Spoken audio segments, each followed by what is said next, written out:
Canadian-based, Toronto-based fraternity that could be a training ground for people interested in magic and Thelemic mysticism. And so far it's working. Today's topic is supposed to be Christianity and Thelema, hang-ups, mysticism, and those old salvation blues.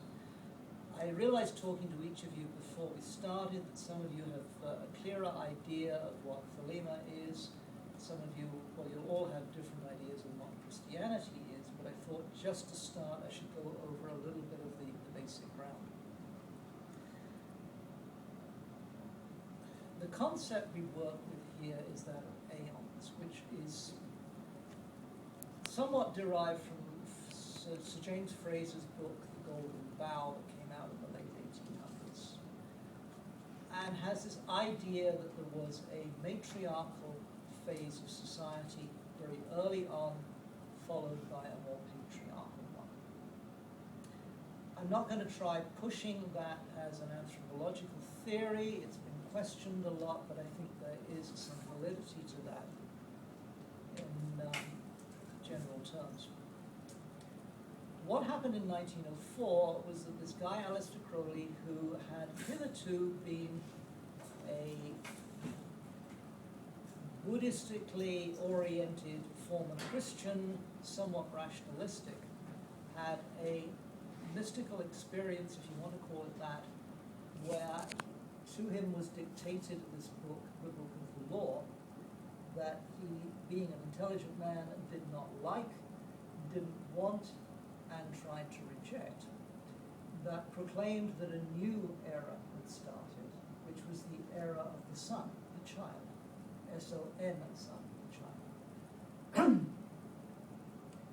Okay, and he was supposed to be the prophet of this, which I think he was a little nervous about, not because he didn't want the status of this, but he realized it's not a good career move, prophet. You know, they tend to throw rocks at you, or try and execute you.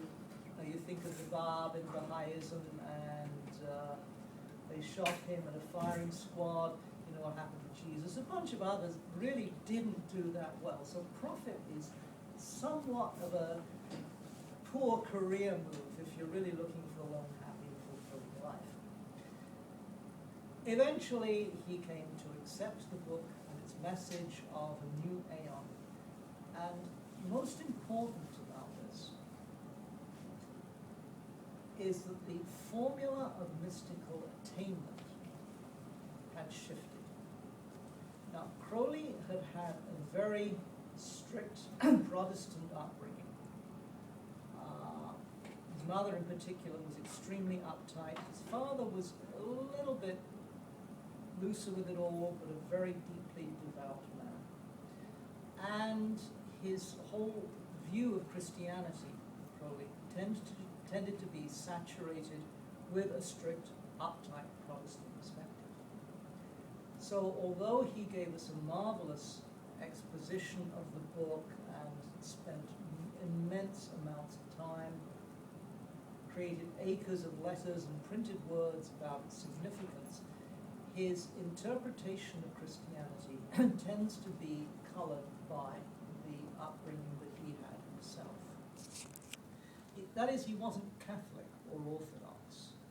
He wasn't even Anglican.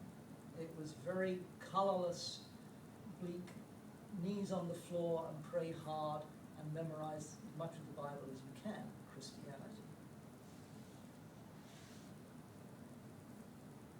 This wasn't any fun. It still isn't from what I hear. And eventually he just decided this is ridiculous. This is brain dead. It isn't even true to the historical biblical traditions. I need something more. He hunted around. He tried the Celtic church, which was something, it may still be going in Britain, but it was an attempt to create a more mystical, nostalgic kind of Christian faith in the late 1800s. They didn't do much for him. He ended up with this magical order, the Hermetic Order of the Golden Dawn, who finally gave him something that he could get his teeth into.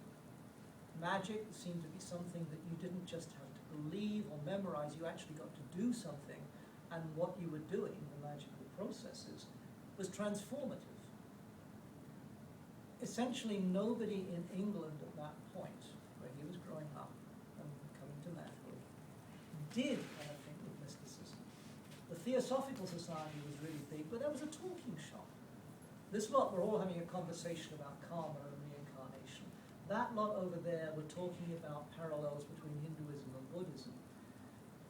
Nobody was actually doing anything, and the Golden Dawn at least said, well, here's some practices. And lo and behold, these things are consciousness changing, and over an extended period of time, substantially consciousness changing. He went on to practice yoga in Sri Lanka, what was then called Ceylon. He experienced various other things. He briefly explored Sufism in Egypt. In 1904, he got this book, the Book of the Law, played around with it for a bit and put it aside. But with a colleague, George Cecil Jones, he ended up, I think he ended in 1906, if I'm not wrong, starting this order, the AA, the Silver Star, which was all about genuine personal development with mystical methods, magical methods, and, of course, applied learning, knowledge, gnosis, getting to know stuff. And it was based as horizontally as they could make it. The training program for the students had a reading list on Hinduism, on Islam, on science, all kinds of philosophy, anything to make sure you were broad-based and you didn't run off and become some culty fanatic. You could actually explore the essence of your own nature, the authentic self that you are, and make your link to the inner, to the sacred, to the divine, whatever term you want to use, through that.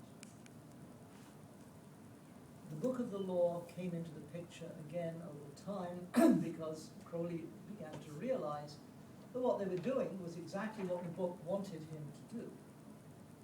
Mr. Jones fades out of the picture at a certain point. Crowley was difficult to get along with, and probably Jones was too, so they went their separate ways. But there was, as I mentioned earlier, a change in the means of attainment.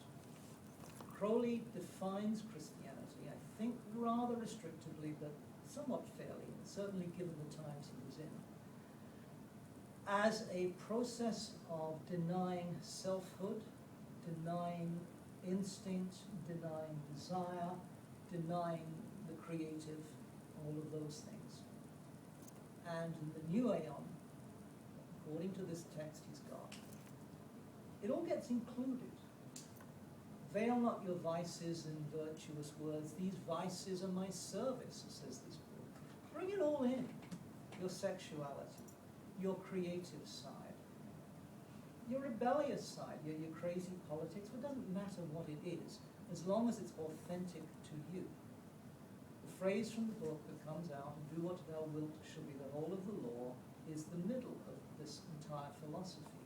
Find out that which is truly you and live that to the maximum.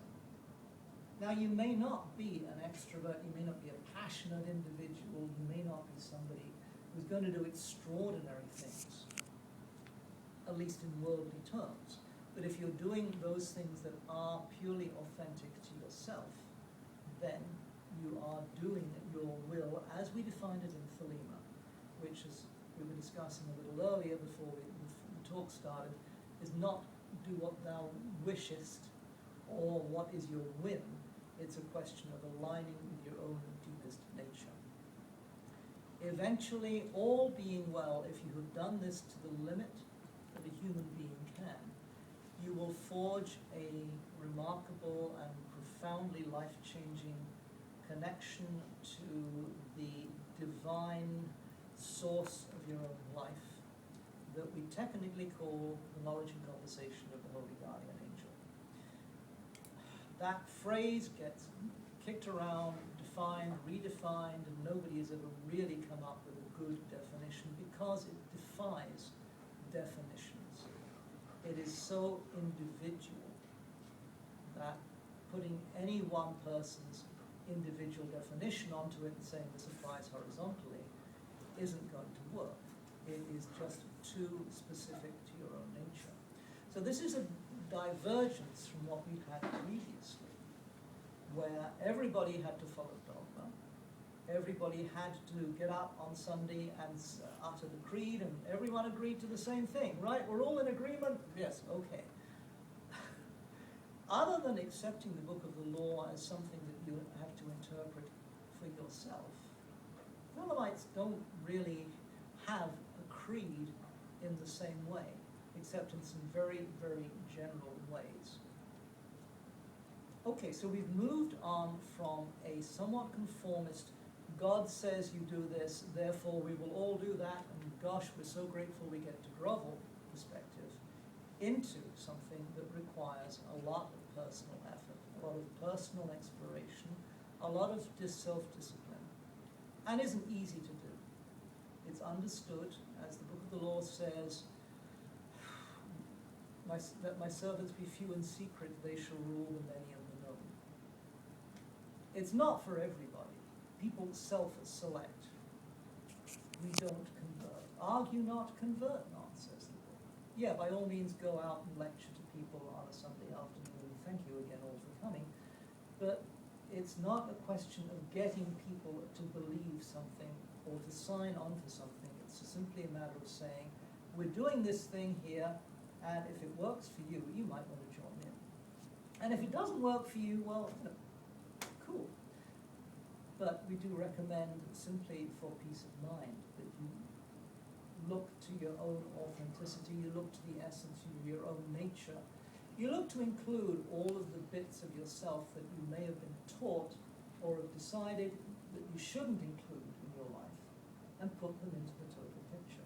Otherwise, this knowledge and conversation thing might sort of kind of happen, but it isn't going to come to you in any true, deep, and complete sense.